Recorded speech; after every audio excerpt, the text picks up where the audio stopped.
Hello guys, mumeze mute mumeze mute? Ni umuhungu wanyu Left Hand tugarutse muri mining ya Interlink, nizere ko mwese muyizi.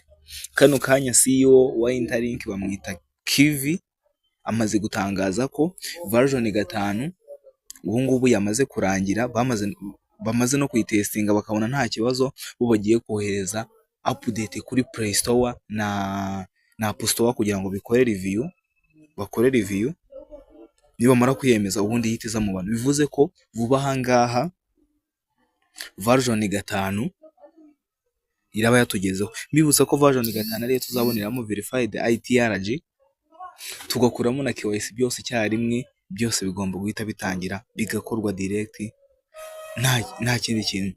Rero kano kanya dore nguyu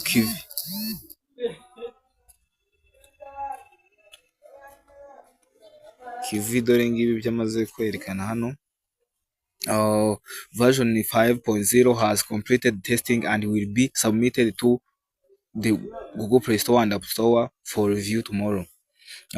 Version 5 kuyitestinga byarangiye, ejo izoherezwa kuri Google Play Store na App Store kugira ngo bayicekinge nyine. Ejo nibwo bazayoherezaho, ubundi kuyicekinga ntabwo bijya birenza iminsi 2 ubundi ziba zarangiye. Yego, ubundi igahita bayihereza abantu. Rero kano kanya kugira mbere ko winjira baduha version 5, reka mubwire ibintu ugomba kubanza kuzuza, ugomba kuba ufite kugira ngo version 5 izagusange uri ku murongo. Twagiye sasa twizere muri application Interlink yacu ibisanzwe. Sorry gatoya, tuze tujye muri Interlink yacu as usual bisanzwe.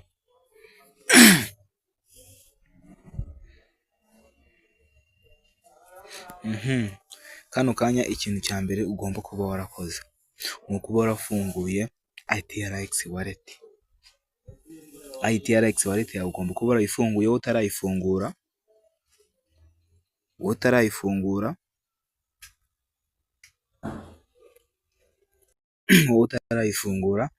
shaka uburyo wayifungura kuri video ndi bushyire muri description iri bugufashe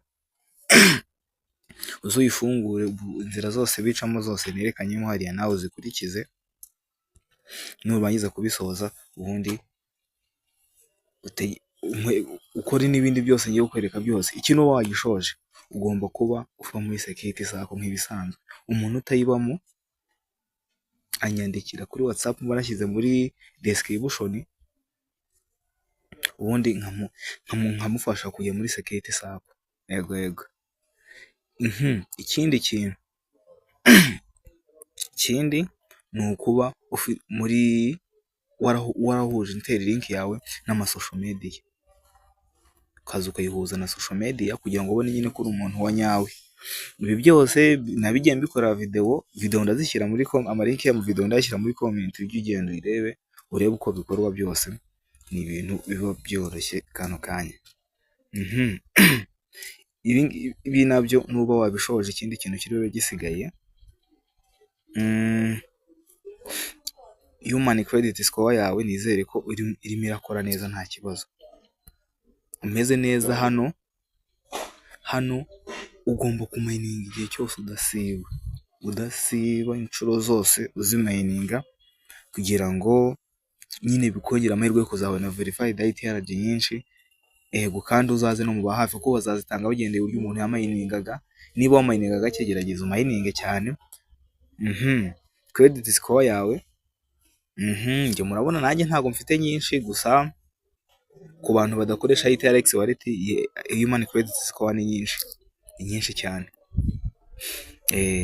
Kugira uyongereho ushatse ugenda ugatradinga kuri ITRX wallet byose unyandikira kuri nimero mbarashyize muri description zangufasha. None izi video zose zibibereka ibino byose mbabwiyemo hano, ziri muri comment. Muragenda muri comment ya mbere, genda uzirebe nurangiza ubikurikirane byose. Ikindi kintu ubwo nsigaje kubereka, ugomba kuba waraverifiye isura hameze gutya. Icyo nicyo kintu cya mbere hano. ibi byo kuverifiya isura unyandikire kuri, niba usanga atanditse gutya ngo ame human hasi icyatsi, ugomba kunyandikira kuri WhatsApp nashyize muri description nkagufasha. Yego, nicyo kintu gisigaye. Ugacunga ukazamo hano muri referral code, niba utarayishyira muri referral code ugashyira muri referral code y'umuntu wagutumiye hano urashyiramo iyi referral code ndimo ndabereka hano kuri screen, iyi ngiyi mbashyiriyemo hano, ubundi ukande submit. Niba utaraverifiye isura ugerageze uyiverifiye nyamuna, ubundi ibintu dutegereze ibijya mbere. Abwira ko uyu mushinga ari mwiza, ubu utarayitangira nawe muri comment ndashyiramo na video yerekana uburyo bafunguramo account.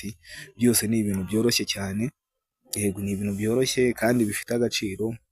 Igihe kirageze umushinga turebe ibijya mbere. None abantu batwikiye coin, bantu bajye basanga hano handitse coin, umubare runaka wa coin.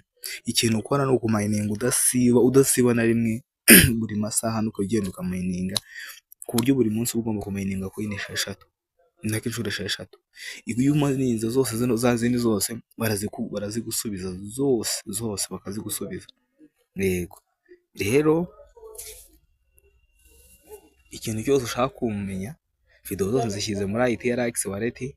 Abantu bashaka kuba ambasaderi banyandikira muri nimero mba nashyize muri description.